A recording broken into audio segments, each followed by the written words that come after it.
Hi, you need not to score too much in your serious exam. Approach में change लाना है, plan के पीछे की साइंस समझ जाओ सो दैट आपका सोल सेटिस्फाई हो जाए। तो एनर्जी लॉस जो एंजाइटी में हो रहा है वो एक्चुअली फोकस में कन्वर्ट हो ऑन व्हाट इज रिक्वायर्ड। चलो ऑफिशियल कट ऑफ फिगर्स पे थोड़ा सा कॉन्सेंट्रेट करो। 4 साल के ये ऑफिशियल कट ऑफ है रिस्पेक्टिव एकेडमीज के। चलो जैसे IMA को ही देख लो, वो द पीरियड ऑफ टाइम थोड़ा थोड़ा कट ऑफ डाउन हुआ है और सडनली सीरीज 1 2023 में ये कट ऑफ थोड़ा सा राइज हुआ है। यू कैन से दैट 130 से लेके 135 तक इसका कट ऑफ जा रहा है। टॉकिंग अबाउट INA तो ये लगभग 125 से 130 तक है। AFA का हमेशा हाईएस्ट कट ऑफ जाता है लगभग 140 के अराउंड कह सकते हो, या for safer side you have to score 145, है ना। और OTA जो कि 200 मार्क्स का ही पेपर होता है because it involves only GK and English, उसमें around 100 to 110 you need to score. चलो ऑफिशियल कट ऑफ फिगर से हमें क्या पता चला कि परसेंटेज ऑफ मार्क्स क्या है, how many percentage you need to score. उसके बाद पता चलेगा कि हर एक सब्जेक्ट में आपको कितना स्कोर करना है, what is your target score board. IMA की बात करो, IMA में average cut off is 44%, INA में इट इज 40%, AFA में इट इज 47% एंड OTA में आपको 50% तक स्कोर करना पड़ता है। Yes, for OTA guys it's a little bit tougher for you. So IMA guys, this is your scoreboard. English में target for 70 marks, GK में target for 25 marks and maths for 40 marks. ये score board उस अनुसार बनाया गया है कि GK में थोड़ा स्कोर करना मुश्किल होता है, मैथ्स में थोड़ा सा इजी होता है, इंग्लिश में भी थोड़ा सा इजी होता है। बट येस, ये टोटली डिपेंडेड है। जैसे I am less comfortable in English and more comfortable in GK, तो मैं 5 मार्क्स GK में ज़्यादा स्कोर कर लेती हूँ, इंग्लिश में थोड़े कम हो जाए। तो this is just the general idea so that आपके दिमाग में ज़्यादा हैम्पर ना हो। GK का इतना vast syllabus 25, 27 that is it. बाकी में आप you can compensate. Yes, INA candidates, INA के लिए 65 मार्क आप टारगेट कर सकते हो इंग्लिश के लिए, 25 for GK and 40 marks for your maths. For AFA candidates, English में you have to score 30, GK में you have to score 30, English में you have to score 70, GK में 30 एंड मैथ्स में you have to score 45 marks. Yes, AFA candidates 145 से ज़्यादा आपका target होना चाहिए, ठीक है। एंड OTA वाले बच्चे जिनका मैथ्स नहीं है तो इंग्लिश में टारगेट 70 एंड GK में 40 मार्क्स, इतना ही स्कोर करना है। अब ये स्कोर होगा कैसे, ये समझो, टॉपिक्स को समझो। So firstly English, this is your English का paper breakup. Comprehension, completion of sentences, ordering of sentences, ordering of word in a sentence, synonyms, antonyms, fill in the blanks, spotting errors, idioms and phrases, parts of speech, इन सारे के सारे topic के 10-10 करके question आते हैं, ठीक है। And yes, ये ऑन एन एवरेज पेपर का रिव्यू देखा गया है, थोड़े से क्वेश्चन इधर उधर हो सकते हैं। अब चलो इन सारे में अटेम्प्ट करने के लिए you just have to practice 3 things. इन 3 चीजों से you can score 50+ in your exam. Yes, कौन सी 3 चीजें हैं ये? सबसे पहले रीडिंग प्रैक्टिस। भाई आई डोंट नो कि Y reading practice is so much underrated, कोई इसे करता ही नहीं है। बट समझो यार, ये करने से आपके कितने क्वेश्चन बन रहे हैं। अब मैं आपको एग्जैक्ट रीजन समझाती हूँ। सबसे पहले तो आपका पैसेज आता है, पैसेज में आपके क्वेश्चंस भी सामने हैं, आपके आंसर्स भी सामने हैं, है ना। आपको कोई प्री प्रेपरेशन की जरूरत नहीं है कि ये कॉम्प्रिहेंशन ही आएगा, है ना। That is a paragraph in front of you, वहीं से क्वेश्चंस है और उसी में आपको आंसर मिलेगा। But what you lag is थोड़ा सा आप कंफर्टेबल नहीं होते हो with English as a language. और दूसरा रीजन, अगर आपको इनफाइनाइट टाइम दे दिया जाए तो you can do it, but come time में कैसा करना है उसके लिए चाहिए होगी डैम प्रैक्टिस रीडिंग की, है ना। आपका दिमाग रूबरू हो जाए कि भाई टेंसेस कैसे वर्क करती हैं, क्या रीडिंग मतलब इंग्लिश कैसे वर्क करती है, रजिस्टर होने लगेगा। सबसे पहले पढ़ोगे तो आप 1 मिनट में शायद 10 लाइन्स ही पढ़ सकते हो, बट विद प्रैक्टिस 1 मिनट में हो सकता है आप 4 लाइन पढ़ के समझ भी जाओ, है ना। इंग्लिश में सारा खेल होता है टाइम का, ठीक है, समझ आ गई बात।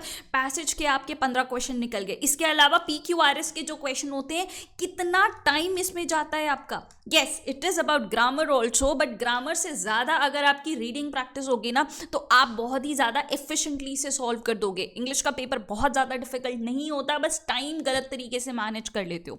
PQRS को अगर आप 15 मिनट भी देते हो, but with practice you can do all the PQRS वाले क्वेश्चन 10 मिनट के अंदर भी, अगर वो रीडिंग प्रैक्टिस आपकी डेवलप हो जाती है तो यू कैन अंडरस्टैंड कि ओके इसके बाद ये पैराग्राफ लाइन ऐसे आएगी। समझ आ रही है बात? ठीक है। इसके अलावा भी रीडिंग प्रैक्टिस आपको ओवरऑल इंग्लिश में कैसे काम आएगा? ओवरऑल इंग्लिश में again you know how this language works, है ना। अगर भाई हिंदी आप डे टू डे लैंग्वेज में बोलते हो, इसलिए आपको हिंदी में कोई भी पैराग्राफ दे दो 2 मिनट में सॉल्व कर लोगे, इसलिए रीडिंग बहुत ज़्यादा इंपॉर्टेंट है। ठीक है। इसके अलावा अगर मैं आपको रीज़न बताऊं तो इससे आपके ना न्यूरल कनेक्शंस भी डेवलप होंगे। उस पर मैं बहुत ज़्यादा बात नहीं करने वाली हूँ, क्योंकि मुझे आज बहुत ही ज़्यादा स्पेसिफिक बात करनी है, to the point. But extra 2 reasons भी अपने दिमाग में रख लो as you are becoming an officer, तो थोड़ा सा इंटेलेक्चुअल रीजंस भी जान लो। नंबर 1 इज न्यूरल कनेक्शंस आपके डेवलप होते हैं if you are reading something, खासकर ऑफलाइन में अगर आप बुक हाथ में पकड़ के पढ़ते हो, उससे आपके न्यूरल कनेक्शंस डेवलप होते हैं और आपकी मेमोरी तेज होती है। Number 2 reason is motivation. कुछ मोटिवेशनल पढ़ लोगे तो दैट इज ओके फॉर आपके मोटिवेशन, आपको सोल को भी कुछ फीड कर जाएगा। That is important for your English also, that is important for your grammar also. फिर आप ग्रामर पढ़ोगे ना, आपको ग्रामर स्पॉट होने लगेगा, कहाँ पे हैव यूज हुआ है, कहाँ पे हैज यूज हुआ है, राइट। ठीक है। नंबर 2 थिंग, सारी ग्रामर में सबसे पहली प्रायोरिटी होगी टेंस, क्योंकि टेंस से ही आपके क्वेश्चन बनेंगे कंप्लीशन ऑफ सेंटेंसेस में। कंप्लीशन ऑफ सेंटेंस में ज़्यादातर 7 to 8 क्वेश्चन आप टेंस से निकालोगे। क्लोज कंपोजिशन में 7 to 8 क्वेश्चन आप टेंस से ही निकालोगे। वही मैं बोल रही हूँ ना, हैव, हैड, दी, ये सारे कहाँ पे लगेंगे? फिलिंग द ब्लैंक्स में आपके 7 से 8 क्वेश्चन आएंगे। स्पॉटिंग एरर में 2-3 क्वेश्चन आपके टेंस से रिलेटेड ही होते हैं, तो टेंस बहुत ही ज़्यादा इंपॉर्टेंट है। ठीक है। और इंपॉर्टेंट चीज़, मैंने अपने हैंड रिटन नोट्स डिस्क्रिप्शन में दे रखे हैं, उसको चेकआउट कर लो। ये 3 टॉपिक्स के बारे में अच्छी प्रैक्टिस कर लो, उसके बाद you are good to go now. ठीक है। हैंड रिटन नोट्स डिस्क्रिप्शन में है, देख लो जरा सा। Then comes prepositions. प्रीपोजिशंस को भी एक सेकंड प्रायोरिटी में आप रखोगे, क्योंकि यहाँ से आजकल डायरेक्ट 10 क्वेश्चन आने लगे हैं प्रीपोजिशन एंड डिटरमाइनर्स के। स्पॉटिंग एरर में 1-2 क्वेश्चन मिल जाएंगे, कंप्लीशन ऑफ सेंटेंसेस में 1-2 क्वेश्चन मिल जाएंगे, cloze composition and fill in the blanks में भी आपको प्रीपोजिशंस एंड डिटरमाइनर्स देखने को मिलेंगे, राइट। सो ये 3 टॉपिक मिला के आप 50+ तो इंग्लिश में आराम से बनाओगे। एक बार नोट्स चेकआउट कर लो, right. After English the black hole is here. ये है आपके जीके का पेपर ब्रेकर। हालांकि जीके में एक बहुत बड़ा ट्रेंड शिफ्ट देखा गया है, कुछ क्वेश्चन सडनली ऊपर नीचे देखे गए हैं, बट कोई नहीं, उसके लिए भी वी हैव द सोल्यूशन। सबसे पहले पेपर ब्रेकअप देखो। पिछले साल में करंट अफेयर से 25 क्वेश्चन, हिस्ट्री से 21 क्वेश्चन, ज्योग्राफी से 25, फिजिक्स से 10, केमिस्ट्री से 10, बायो से 10, पॉलिटी से ओनली 10 क्वेश्चन एंड ज्योग्राफी से आपके 9 क्वेश्चन आए हुए। सो थोड़ा सा ट्रेंड में शिफ्ट ये है कि हिस्ट्री से ज़्यादा क्वेश्चन पूछे गए, इकोनॉमिक्स से ज़्यादा क्वेश्चन पूछे गए हैं, और पॉलिटी से थोड़े से कम क्वेश्चंस पूछे जा रहे हैं। कोई ना, we have the list of topics, पूरी लिस्ट बना रखी है, जिससे आपके 30 to 35 क्वेश्चन पक्का आने वाले हैं। Here is the list for you. सबसे पहले अगर पॉलिटी की बात है, पॉलिटी में आजकल 10 क्वेश्चन आते हैं, इससे पहले के पेपर में 22 क्वेश्चन तक स्पॉट किए गए हैं। So we have to be extremely ready for whatever झटके से यूपीएससी का ट्रेंड चेंज हो रहा है। स्केड्यूल्स भाई कितने ईजी से हैं, 1 से 12 हैं, बहुत ही ज़्यादा ईजी हैं। ठीक है। 1 to 12 बहुत ही ज़्यादा ईजी है। सिर्फ 8 थे ओरिजिनल कॉन्स्टिट्यूशन में, उसके बाद अमेंडमेंट कर करके 4 और ऐड कर दिए हैं। इतना हमें याद रखना है। क्वेश्चन आता है मैच द फॉलोइंग या डायरेक्ट क्वेश्चन का। ठीक है। Okay. Then comes fundamental rights. अगर एक चीज़ मुझसे पूछ लो क्या पढ़ के जाऊँ पॉलिटी में, दैट इज फंडामेंटल राइट्स। ठीक है। क्वेश्चंस आते हैं, प्लीज़ इसको चेकआउट करो। ओके। सबसे अच्छी बात पता है क्या है? सबसे अच्छी बात ये है कि भाई मैंने पूरा जीके का कंपाइलेशन तैयार कर दिया है। Yes, I made dam 980 pages on my own. कैसे बनाए मैंने? हर चीज़ को, मतलब सीडीएस के लिए जितना भी रिक्वायर्ड है सारी बुक्स को रेफर किया, whether it be constitution of India, whether it be Lakshmikanth की बुक फॉर दिस थिंग, है ना, whether it be Pathfinder कि उसमें कोई चीज़ अच्छे से ऑर्गेनाइज करके दी हो, weather it be any famous tutor, बहुत ही ज़्यादा पॉलिटी के लिए फेमस, उन सब का कंपाइलेशन करके I have added my creativity into it. Charts बना के, फ्लो चार्ट्स बना के, टेबल्स बना के, कलर्स को यूज करके, इतने सारे पॉलिटिशियंस के cartoons, illustration and lot of images के साथ I have made this 980 pages की टोटल जीके कंपाइलेशन, सारे सब्जेक्ट्स की, पॉलिटी, डिफेंस अफेयर्स, पूरा का पूरा साइंस, ज्योग्राफी, इकोनॉमिक्स, हिस्ट्री, ये पूरा कंपाइलेशन मैंने तैयार किया। It took 2 years of mine, बहुत सारी रिसर्च, बहुत सारी स्टडीज़, बहुत सारे एरर डिटेक्शन एंड बहुत सारी क्रिएटिविटी करने में it took 2 years and now this is out and I am actually feeling very proud. And क्योंकि मैंने बनाई है, मुझे पता है ना कि यार एक बार ये सारे टॉपिक्स इसमें से देख लो, on 21st of April itself I am gonna show you. अब तो मैं ना बहुत प्राउड से आपको दिखाने वाली हूँ कि देखो इतना आसान था, ये क्वेश्चन डायरेक्टली यहाँ से आया हुआ है, मैंने बनाया ये कंपाइलेशन, है ना। चलो ठीक है, इसको ज़रूर चेकआउट कर लेना, डिस्क्रिप्शन में इसकी लिंक मिल जाएगी आपको, देख ज़रूर लेना एक बार इसको, है ना। चलो ठीक है, fundamental duties, fundamental rights, fundamental duties, DPSP. आपको पूरे पॉलिटी में सारे आर्टिकल्स याद रखने की ज़रूरत नहीं है, सारे आर्टिकल्स इन 3 parts, part 4, part 3, part 4, part 4A, बस इनके सारे आर्टिकल्स याद रखने, बाकी जितने मैंने कंपाइलेशन में मेंशन किए हैं बस उतना याद रखोगे तो चलेगा, ठीक है। उसके अलावा प्रेसिडेंट, कैसे उसका इलेक्शन होता है, कैसे उसका इम्पीचमेंट होता है, उसकी क्या क्वालिफिकेशन होती है, प्रेसिडेंट से क्वेश्चन जरूर देखने को मिलता है। उसके अलावा पार्लियामेंट का जो मैंने टेबल बनाया है भाई, उसको अच्छे से पढ़ लो, that is the gist of everything, वहीं से क्वेश्चन आएंगे। और emergencies, there are 3 types of emergencies, इसका भी मैंने एक एडिशनल चार्ट बना रखा है विथ सेज कि भाई किस तरीके से आपको इमरजेंसी पढ़ना है, कौन से आर्टिकल इससे रिलेटेड है, चलो नोट डाउन करते जाओ, कौन से आर्टिकल इससे रिलेटेड है, उसमें पार्लियामेंट के क्या क्या राइट्स होंगे, स्टेट के रेस्ट्रिक्शंस क्या क्या होंगे, अपलिफ्ट कब हो सकती है, और हिस्ट्री क्या रही है इसकी, मतलब कब कब ये लग चुकी है, कब कब इमरजेंसीज लग चुकी है। इस तरीके से आप पॉलिटी को डील करोगे, ठीक है। देन कम्स फिजिक्स, फिजिक्स को आप कैसे डील करोगे, फिजिक्स से यार बहुत ही ज़्यादा प्रेडिक्टेबल क्वेश्चन आ रहे हैं, बहुत ही ज़्यादा predictable. Laws of motion, Newton first law of motion, second क्या है, थर्ड क्या है, और सबसे अच्छी बात क्या पता है, जो मैंने कंपाइलेशन बनाया है उसमें मैंने सारी की सारी एप्लीकेशंस ऐड कर दी हैं जो सीडीएस पूछ चुका है अभी तक। इसका क्या मतलब है, इसका ये मतलब है कि इससे बाहर के एप्लीकेशन जनरली वो नहीं पूछ रहा है, घूम फिरा के यही एप्लीकेशंस पूछ रहा है ना। ग्रेविटेशन के आप फॉर्मूला को किस तरीके से उपयोग करोगे, लाइट के क्या क्या फिनोमेना है और इसके क्या क्या एप्लीकेशंस हैं, है ना। जैसे स्कैटरिंग का एप्लीकेशन क्या हो जाएगा, रिफ्लेक्शन का क्या होगा, रिफ्रैक्शन का क्या होगा, मिरर और लेंसेज से पक्का ही क्वेश्चन आते हैं, है ना। रेजिस्टेंस के फॉर्मूला को आप किस तरीके से ट्विस्ट एंड टर्न कर सकते हो, है ना। डायमीटर बढ़ा दिया, लेंथ कम कर दिया, या तो व्हाटएवर चेंजेस करने से रेजिस्टेंस पे क्या फ़र्क आ रहा है, उससे हम दूसरा डिराइव कर लेते हैं formula V is equals to IR। ये सारी की सारी चीज़ें हैं ना, डिटेल तरीके से उसमें पढ़ सकते हो आप कंपाइलेशन में। ओके, केमिस्ट्री में क्या करोगे, केमिस्ट्री में एटम से क्वेश्चन आता है, केमिकल रिएक्शन से डिट्टो क्वेश्चन आते हैं, डिट्टो मैंने दे रखे हैं, PYQ के स्क्रीनशॉट्स भी दे रखे हैं उसके अंदर। एसिड्स एंड बेसिस, जितना मैंने उसमें मेंशन किया है दैट इज इट, आपको उतना ही पढ़ना है, उससे ज़्यादा आपको करने की ज़रूरत नहीं है इन टॉपिक्स के अलावा।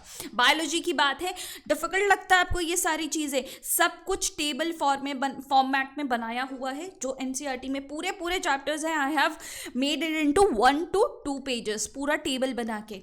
ईजी है, आसान है, सेल हर बार क्वेश्चन आता है, उसके ऑर्गेनली से रिलेटेड क्वेश्चन आता है, कोई एक्सक्यूज नहीं। Human diseases, vitamin and it's deficiencies, सिर्फ वाइटामिन नहीं, प्रोटीन की डेफिशिएंसी से क्या होता है, है ना। आयोडीन, बहुत सारे इंपॉर्टेंट मिनरल्स जैसे है कैल्शियम, आयोडीन, जिंक, इनके डेफिशिएंसी से क्या क्या होता है, तो सारे डेफिशिएंसी का भी चार्ट मैंने वही कंपाइलेशन में दे रखा है, you just have to go through it once, है ना। चलो ज्योग्राफी में क्वेश्चन टेढ़े आ रहे हैं आजकल, ऑब्जर्वेशन बेस्ड ज्योग्राफी आ रही है। जैसे एक क्वेश्चन पूछा जाता है कि जो स्टेट्स दिए हुए हैं उसमें से सबसे नॉर्थ साउथ एक्सटेंशन किसका ज़्यादा है। आप बस ये याद रख के जा सकते हो कि जनरली सबसे ज़्यादा नॉर्थ साउथ एक्सटेंशन कौन से स्टेट का है या तो ईस्ट वेस्ट किसका है, बट लॉन्गेस्ट इसमें ना दिया हो, रैंडमली कोई भी 4 स्टेट दिए हो, उसमें से अगर हमें इमेजिन करना है तो उसके लिए आपको बहुत सारे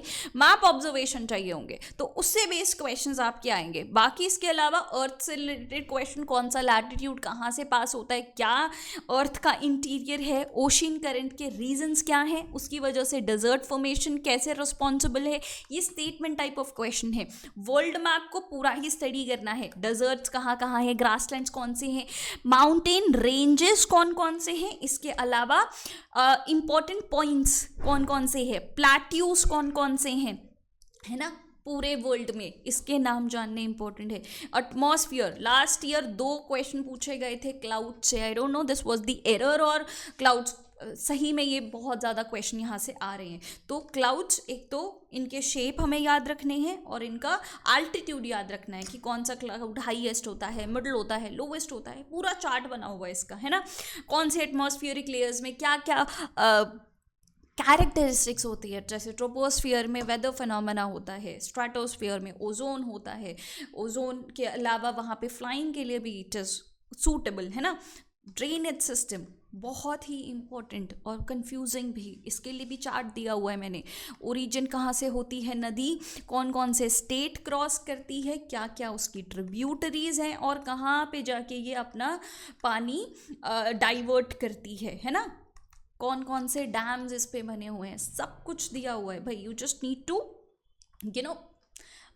read these things out. Economics और हिस्ट्री से ज़्यादा क्वेश्चन आ रहे हैं, फिर भी still people are little uncomfortable about these subject. तो आई वुड से छोड़ना एक बहुत बुरी बात होगी, छोड़ नहीं सकते हो यूपीएससी के थोड़े से रवैये को देखकर। Only do these things. GDP कर लो, जीडीपी का मतलब है नेशनल इनकम। जीडीपी में क्या क्या चीज़ें इंक्लूड होती हैं सब मैंने दे रखा है ना। इंडिया में पैसा कहाँ से आता है, जैसे एफडीआई है, या तो कोई फॉरेन एड हमें मिल गई, या तो रेमिटेंसेस से पैसा आ रहा है ना। इंडिया से पैसा जा कैसे रहा है, वही इंटरेस्ट का लोन पेमेंट करना पड़ेगा, या इंडिया से बाहर इंडिया में जो फॉरेनर्स काम कर रहे हैं वो रेमिटेंसेस अपने कंट्री में देंगे, उस हिसाब से कैसे नेशनल इनकम बन रही है हमारी। बैंक्स कैसे वर्क करते हैं, आरबीआई के बहुत इंपॉर्टेंट टर्म्स मैंने आपको उसी कंपाइलेशन में दे रखे हैं, उस टर्म से रूबरू हो जाओ, है ना। या क्या क्या अलग अलग टाइप के रेशियो, कैश रिजर्व रेशियो क्या होता है, बाकी सारी चीज़ें। इकोनॉमिक कर्व्स क्या होती हैं, डिमांड कर्व, सप्लाई कर्व, है ना, कोऑर्डिनेट कर्व क्या होता है, ये सारे कर्व से हमें रूबरू होना है। बाकी बात रहे हिस्ट्री की, history is full of images. मैंने पूरी हिस्ट्री लगभग इमेजेस से बनाई हुई है, खासकर मिडाइवल और मॉडर्न हिस्ट्री, है ना। बुद्धिज़्म, जैनिज़्म, ये बहुत ही बड़ा सब्जेक्ट है और बहुत ही ज़्यादा अनप्रिडिक्टेबल सब्जेक्ट है, तो पूरा ना पढ़ो तो चलेगा, जितना मैंने दिया हुआ है उतना पढ़ लोगे तो out of 20 you will be able to solve. मैंने आपको ये स्ट्रैटेजी दे रखी है ना। कौन सी स्ट्रैटेजी, 90:70:30, है ना। देर आर सब्जेक्ट्स जैसे पॉलिटी, जैसे फिजिक्स, जैसे करंट अफेयर्स, जिसमें आप अगर 100 क्वेश्चंस आ रहे हैं तो 90 टारगेट करो। फिर कुछ सब्जेक्ट्स हैं, सारे सब्जेक्ट्स को इक्वल मत समझो, कुछ में से डायरेक्ट क्वेश्चन आते हैं, कुछ में इनडायरेक्ट क्वेश्चन आते हैं। 70 वाला कौन सा है, 70 वाला है आपका बायो हो गया, केमिस्ट्री हो गया, है ना। 30 वाला आपका इको, हिस्ट्री, मिसलेनियस, है ना। तो इस तरीके से आपको 30 मतलब 100 क्वेश्चन आ रहा है तो 30 ही अटेम्प्ट करने की सोचो, क्योंकि बहुत ज़्यादा मेहनत उसमें नहीं करनी है. We have English and maths to do, we have other subjects to do, है ना. तो लिमिटेड टाइम में थोड़ा सा अप्रोच को समझ के ऐसे करो, है ना. ऑफेंड मत हो कि हमने इतने बड़े हिस्ट्री में इतना ही पढ़ा है, कौन सी ट्रीटीज़ हुई हैं, क्या फॉरेन ट्रैवलर्स हुए हैं, कौन सी बुक्स एंड ऑथर्स हुई हैं, हर एक डिटेल मैंने ऐड कर रखी है. 980 पेजेस देखने में आपको बड़े लग सकते हैं, बट फुल ऑफ इमेजेस, ताकि आपको याद रखने में आसानी हो. करंट अफेयर्स के ये सारे topics will be done on YouTube itself, तो टेंशन लेने की कोई ज़रूरत नहीं है. क्वेश्चन यहीं से आते हैं, और डिफेंस स्टैटिक तो आप यहीं से कवर कर सकते हो, already covered on this YouTube. Description में इसका भी इसका भी आपको लिंक मिल जाएगा, है ना. ये ज़रूर वीडियो देख लेना, डिफेंस वाली वीडियो ज़रूर देखना. इससे आपका पूरा स्टैटिक क्लियर हो जाएगा. What defence is all about. Indian army, navy, air force, paramilitary के सारे ही आपके मिसलेनियस टॉपिक्स कवर हो जाएंगे. बाकी ये है आपके मैथ्स का पेपर ब्रेकअप. मैथ्स के टॉपिक्स देख लो. Yes, I will not be telling you about maths. उसको साहिल सर से डील करने दो, ठीक है. I request Sahil sir to bring up a video for maths को किस तरीके से 1 महीने में डील किया जाए. फाइन. चलो अब बात करते हैं हमारी सीक्वेंस क्या रहनी चाहिए. Number 1 step, previous year question को सिर्फ पढ़ो, डू नॉट सॉल्व इट, बस पढ़ो. रीजन बीइंग कि यार उसकी लैंग्वेज और उसकी स्टाइल, बहुत लोगों का कंसेप्ट क्लियर होता है लेकिन फिर भी वो क्वेश्चन अटेम्प्ट नहीं कर पाते. क्यों? क्योंकि वो लैंग्वेज में ही बौखला जाते हैं. And because of negative marking in the exam हम थोड़ा हेजिटेट कर जाते हैं कि whether we should go for this और नॉट. और थोड़ी सी लैंग्वेज इस तरीके से होती है, एंड लगा दिया, फॉर लगा दिया, तो पूरा स्टेटमेंट का मतलब बदल गया, है ना. सो सबसे पहले लैंग्वेज से रूबरू होना है. एक चलो प्रैक्टिकल लाइफ एग्जांपल आपको दे देती हूँ मैं, कि जब मैंने पहली बार Bihari song, I am from Gujarat, और पहली बार मैंने भोजपुरी सॉन्ग सुना था, तो I was not very comfortable. सब लोग एंजॉय कर रहे हैं और वो मुंह पे नहीं चढ़ रहे हैं ना, थोड़ा सा ऑड हो गया, तो थोड़ा सा कॉन्फिडेंस डिप. बट अभी मैं शादी में गई थी, वहां पे ऑलरेडी मैं बिहारी सॉन्ग्स को बहुत बार सुन के गई हुई थी, है ना.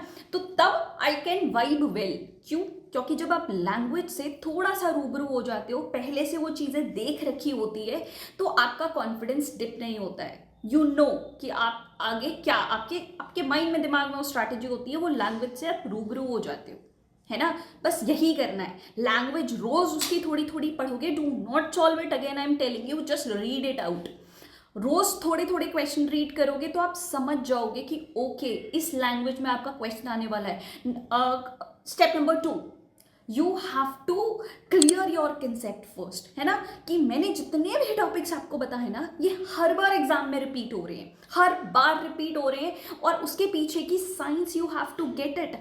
और मैंने जिस तरीके से पढ़ाया है या तो बुक में भी प्रेजेंट किया है ना, इट्स डैम ईजी यार. बस उसमें थोड़ी सी क्रिएटिविटी आप ऐड करो, जो भी आप पढ़ रहे हो ना, चीज़ें आसान हैं, है ना. स्टेप नंबर 3, उसका revision is supremely important. And revision ऐसे नहीं, active revision is required. Revision is not taking a copy and reading it again for the second time, for the third time. This is not the revision. ये बस reading बोल सकते हो. Revision होता है stand up, close your notebook, subject decide करो, chapter decide करो, topic decide करो, and start reading it. Feynman technique बोला जाता है, या तो टीचर्स टेक्निक भी उसे बोला जाता है. Like I am a teacher, मैं किसी भी टॉपिक के बारे में अभी बात कर रही हूँ, आई एम नॉट कीपिंग एनीथिंग. मुझे उसके लिए पहले अच्छे से पढ़ना पड़ेगा, और फिर मैं उसको प्रैक्टिस करूंगी. फिर मुझे पता चलेगा कि okay I am not clear with this particular point right now. फिर मुझे वापस रेफर करना पड़ेगा, और फिर I narrate that again in front of my students. But ठीक है, आप अकेले में भी कर सकते हो. फेमान टेक्निक साइंटिफिक टेक्निक है फॉर एक्टिव रिविजन. या तो लिख लिख के पूरा प्रैक्टिस करो, चार्ट्स बना के करो. जिस तरीके से चार्ट्स मैंने आई मेड 980 पेजेस खुद, बुक कवर से लेके every chart, every table in the that book, that compilation. How this Feynman technique. खड़े हो, चार्ट ड्रॉ करने लग जाओ, बोलने लग जाओ, सो दैट वहीं पे आपको पता चलेगा कि आपके दिमाग को क्या नहीं पता, कंफ्यूजन कहाँ है. और इससे स्पीड भी डेवलप होगी, सुस्ती थोड़ी सी हटेगी, और थोड़ा स्पीड में आप टॉपिक को कंप्लीट करने लगोगे. Step number 4, topic wise MCQ solve करना। क्यों? क्योंकि अगेन हमें दिक्कत तो क्वेश्चन सॉल्विंग में ही आती है ना। बहुत बार कंसेप्ट क्लियर होता है, बहुत बार पढ़ भी चुके होते हैं, बट फिर भी क्वेश्चन सॉल्व नहीं होते। तो टॉपिक वाइज एक बार एमसीक्यू सॉल्व करो, प्रीवियस ईयर क्वेश्चन सॉल्व करो। बहुत सारी बुक्स आजकल अवेलेबल है, बहुत जगह अवेलेबल है, but yes I have also made a mini course की उससे आपका टॉपिक वाइज एमसीक्यूज बन जाए। अगेन आप चेक कर सकते हो उसको ऐप के ऊपर, रणछोड़ क्विज हाउस मैंने उसको नाम दिया हुआ है, उसको आप चेक कर लेना टॉपिक वाइज एमसीक्यूज के लिए। I will be uploading the complete mock in this Ranchhod quiz only. ठीक है, चलो टॉपिक वाइज एमसीक्यू हो गए, वापस से रिवीजन करो, बिकॉज नाउ यू नो कि आपको क्या नहीं आता है ना। आपको नहीं पता कि कॉन्वेक्स लेंस और कॉनकेव मिरर में क्या डिफरेंस होता है। So you have to revise that thing again. उसके बाद क्या करोगे? उसके बाद you will appear for your mock test. Yes, mock test बहुत ही ज़्यादा इंपॉर्टेंट है। और mock test is not only testing your knowledge, आपको कितना आता है ये नहीं, बहुत फेयर तरीके से मॉक टेस्ट दिया करो। उसके पीछे बहुत सारी आपकी प्रैक्टिसेस होती है, टाइम मैनेजमेंट की प्रैक्टिस, है ना, कि आप उतने गिवन पॉइंट ऑफ टाइम पे अच्छा स्कोर कर सकते हो या नहीं। If you are have infinite time तो आप ऑब्वियसली अच्छा स्कोर करोगे, बट टाइम प्रेशर में आप कैसे बिहेव करते हो, आपका दिमाग चल पाता है या नहीं उस टाइम कंस्ट्रेंट में। नंबर 3 थिंग, आप अपने इमोशंस पे कंट्रोल कर सकते हो या नहीं, है ना। मोस्ट ऑफ बच्चे कट ऑफ क्लियर नहीं कर पाते, रीजन बीइंग उनके नेगेटिव ज़्यादा हो जाते हैं। फिर उनके मुंह से बस यही लाइन निकलती है कि यार अगर नेगेटिव अटेम्प्ट ही नहीं किया होता ना तो मेरा कट ऑफ क्लियर हो जाता। Yes, and this is damn true. ये हुआ क्यों? क्योंकि इमोशंस पे कोई कंट्रोल नहीं है। We are just feeling very very guilty कि हमें इतने सारे क्वेश्चन नहीं आते हैं। दिस हैपन्स इन जीके सबसे ज़्यादा, क्योंकि उसमें आप नंबर ऑफ क्वेश्चंस बहुत कम अटेम्प्ट करते हो। But this is the part of the plan. Money Heist का ये डायलॉग है भाई, this is the part of the plan, so don't feel guilty about it. Plan it कि आधे से ज़्यादा question you have to just leave it, तो guilty feel नहीं करना है। और मॉक टेस्ट में यही इमोशन टेस्ट होगा। यूल बी लाइक 50% आपको जब नॉलेज होती है ना, तब आपको वो क्वेश्चन छोड़ने का मन नहीं करता कि अब नहीं छोड़ना है, अब नहीं छोड़ना है, अब नहीं छोड़ना है, and you attempt it any how. और इस तरीके से आपके नेगेटिव काउंट्स बढ़ते जाते हैं। तो मॉक टेस्ट के बाद देन आपका स्ट्रीमलाइन रिवीजन दोबारा से होना चाहिए, क्योंकि तब तक आपके पास टाइम भी कम बचा होगा। तो you have to focus on only what is required, what is important. और आपकी अगर वो वीकनेस है तो you just have to do the streamline revision, that is it. This is the series. Now do you want the 24 hours plan कि पूरे दिन को कैसे ऑर्गेनाइज करना चाहिए साइंटिफिक तरीके से, सो दैट आपकी प्रोडक्टिविटी मैक्सिमाइज हो सके। बट एक डिस्क्लेमर है, एक क्लॉज है यहाँ पे, ये जो 24 आवर की स्टडी साइकिल है वो मैंने एक ऐसे बच्चे के पॉइंट ऑफ व्यू से बनाई है जो सिर्फ अभी पढ़ाई कर रहा है, कोई जॉब वगैरह नहीं कर रहा है। So if you have some commitment, college के एग्जाम्स या आपके जॉब की कमिटमेंट्स कोई भी हैं, you can change your schedule accordingly. This is just the recommendation. आप अपने कंफर्ट के हिसाब से फिर उसे चेंज भी कर सकते हो। This is your first shift. First shift का मतलब है रात के 12 बजे से लेकर दोपहर के 12 बजे तक की आपकी साइकिल। ठीक है, आई एम अज्यूमिंग 12 बजे भी अगर आप सो रहे हो, हालांकि हम ये नाइट शिफ्ट में भी देखेंगे कि आपको थोड़ा सा जल्दी सोना पड़ेगा। ठीक है, अगर आप 5:30 बजे भी उठ रहे हो, 5:30 बजे से उठ के give 30 minutes 1 hour to regularise yourself. थोड़ा सा साइंस से अपने बॉडी को चलाने की कोशिश करोगे तो आपके लिए ही अच्छा होगा। सुबह उठ के थोड़ा सा फ्रेशन अप हो जाओ, जॉग कर लो, मेडिटेशन कर लो, so that your body is full of energy for the further task, है ना। नहा लो एक बार।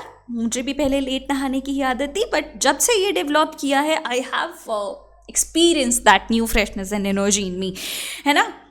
देर is a big science behind it. Okay, ऐसे ही नहीं बोलते हैं मम्मी पापा। ओके, बात के बाद have a reading session, English reading session, जो मैंने आपको बोला, जिससे आपका इंग्लिश भी तैयार हो जाएगा, आपका मोटिवेशन भी तैयार हो जाएगा, उसके साथ साथ आपके न्यूरल कनेक्शंस भी स्ट्रांग होंगे। बहुत ज़्यादा टाइम नहीं देना, this is half an hour to 45 minutes आप उसको दे सकते हो। उसके बाद मैथ्स/जीके। इसका क्या मतलब है? मैथ्स वाले बच्चे मैथ्स पे कॉन्सेंट्रेट करें, क्योंकि लगभग आपको 40 to 45 मार्क्स यहाँ से निकालने हैं। जिन बच्चों का मैथ्स नहीं है, OTA कैंडिडेट्स, प्लीज़ आप जीके पे कॉन्सेंट्रेट करो, क्योंकि आपको जीके में ज़्यादा स्कोर करना है। 40-45 तो आप यहाँ पे स्कोर करोगे, है ना। उसके बाद लगभग 2 घंटे मैथ या जीके पढ़ने के बाद have a break, organise breaks लो, ताकि गिल्टी फील ना हो, है ना, एंजाइटी ना हो। आप अपने आप गिल्टी फील करते हो, दैट्स वाई एंजाइटी होने लगती है, और उस मारे कुछ भी नहीं होता। तो ऑर्गेनाइज ब्रेक्स लो, आधे घंटे का ब्रेक के बाद अगेन जीके वाले बच्चे जीके पढ़े, मैथ्स वाले बच्चे मैथ्स पढ़े। उसके बाद ये जो सेकेंड शिफ्ट की बात है, सेकेंड शिफ्ट के बाद again you are continuing this thing, है ना, क्योंकि एक लॉन्ग आवर ऑफ स्टडी अभी आपके लिए रिक्वायर्ड है, एग्जाम सर पे है, you need long hours of studies. Okay, maths या जीके आपने 11 बजे से शुरू किया है, 1 बजे लगभग खत्म करो and have a long break, big break, जिसमें आप अपना लंच भी ले सकते हो, एंटरटेनमेंट भी ले सकते हो, शॉर्ट नैप भी ले सकते हो। उसके बाद स्टार्ट विथ करंट अफेयर्स, है ना। करंट अफेयर्स कहाँ से पढ़ा जाए, I will be covering all those. और डेली बेसिस पे अगर आपको गेम की तरह करना है तो आप क्विज का ग्रुप भी ज्वाइन कर सकते हो टेलीग्राम पे, it's free, all free of cost, no worries. Description में इसका भी लिंक मिल जाएगा, current affairs with Shivani Soni का। तो उससे क्या होगा, रेगुलर टच में आप रहोगे, ज़्यादा स्ट्रेस भी नहीं आएगा करंट अफेयर्स का, and you will be able to score good in this, है ना। तो एक लॉन्ग ब्रेक और हल्का सा करंट अफेयर गेम्स के बाद जीके। सारे बच्चे जिनका मैथ्स भी है, जिनका ओटीए भी है, सब लोग जीके पे कॉन्सेंट्रेट करें। अगेन और शॉर्ट टी ब्रेक आप ले सकते हो, उसके बाद इंग्लिश पे कॉन्सेंट्रेट करो। रीडिंग आप ऑलरेडी कर चुके हो, आप अब डायरेक्टली ग्रामर पे कॉन्सेंट्रेट कर सकते हो। व्हाट अबाउट वोकैबुलरी, वोकैबुलरी के बहुत सारे डाउट्स मुझसे पूछे जा रहे हैं। वोकैबुलरी में स्टेप नंबर 1 तो यही करो, जो भी यूपीएससी या एसएससी आज तक, चलो टारगेट करो पिछले 3 साल में कोई भी एग्जाम में जितनी भी वोकैबुलरी पड़ी हुई है पहले उससे रिवाइज करो, क्योंकि देखो वोकैब इज एंडलेस, कितने भी वर्ड्स पढ़ो, इट्स नॉट इम्पॉर्टेंट कि आपने जिसमें पढ़ा है वही आपसे पूछा जाए। तो भाई इसको है ना जनरल वोकैबुलरी डेवलप करने के तरीके से ही पढ़ो, क्वेश्चन मैच हो गए तो बहुत अच्छी बात है, otherwise be ready to leave vocabulary. तो भाई ये करो, यूपीएससी और एसएससी के पिछले 3 साल के जितनी भी वोकैबुलरी पूछी हुई है, just go and revise all those. अगर टाइम मिलता है तो इसके एक्स्ट्रा आप कर सकते हो, अदरवाइज प्लीज यहाँ पे टाइम वेस्ट मत करो, ये बहुत ही ज़्यादा अनप्रिडिक्टेबल है। इन्वेस्ट इन प्रिडिक्टेबल और प्रोडक्टिव सब्जेक्ट्स में, जो आपको मार्क्स शॉर्ट दे के जाएगा। ओके, उसके बाद मैथ्स वाले बच्चे जीके को और भी ज़्यादा पढ़ सकते हो, अदरवाइज ओटीए वाले बच्चे और भी ज़्यादा जीके मत पढ़ो वरना पागल हो जाओगे, ठीक है। मैथ्स वाले बच्चे थोड़ा सा जीके एक बार देख लेना and then it's the wrap up. सारा जितना भी दिन में पढ़ा है एक बार रिवाइज कर लो, मिलिट्री पॉडकास्ट देखना शुरू हो जाओ। रीज़न क्यों, मैंने भी ये रिसेंटली शुरू कर दिया है और एक अच्छा चेंज मैंने फील किया है। क्यों, क्योंकि हम पूरे दिन ऐसा काम करते रहते हैं ना, तो थोड़ा सा डिमोटिवेशन फील होता है, but if you look at the officers ना, आप समझ जाओगे कि this is our style of life, this is our way of life. तो आप उसी के अकॉर्डिंग गेयर अप होते जाओगे, और जैसे जैसे आप उन लोगों को देखोगे ना, you will start understanding what is required in फौज, है ना। उन्होंने क्या ब्रेवरी शो करी है, क्या स्ट्रगल्स उन्होंने किए हैं, तो you normalise yourself with that. तो इसलिए ये एक अच्छा एंटरटेनमेंट भी हो जाएगा, अच्छी लर्निंग भी हो जाएगी, है ना। Good thing to sleep with, है ना, फिर आराम से आप सो सकते हो, and that's the wrap. Okay, always remember, do what is required. You will feel demotivated, you will feel lost, you will feel that सब लोग आपसे आगे हैं but आपसे आगे कोई नहीं है। Just do what is required and that's it. ज़्यादातर पीपल बहुत मेहनत करके भी लूज करते हैं because they do a lot of things which are not required for your exam, specially right now जब टाइम बहुत ज़्यादा कम है ना। तो just focus on all things. एक और काम कर सकते हो, नॉट टू डू लिस्ट बना लो प्लीज़, क्या क्या नहीं करना है। This will help you to save a lot of time, right. All right, मेरे लिए और कोई भी सजेशन हो, कोई भी इम्प्रूवमेंट हो या कोई भी रिक्वेस्ट हो, कमेंट डाउन कर लेना, I will reply to you as soon as possible. बाकी मैं आपसे मिलती हूँ नेक्स्ट वीडियो में। Till then goodbye and Jai Hind.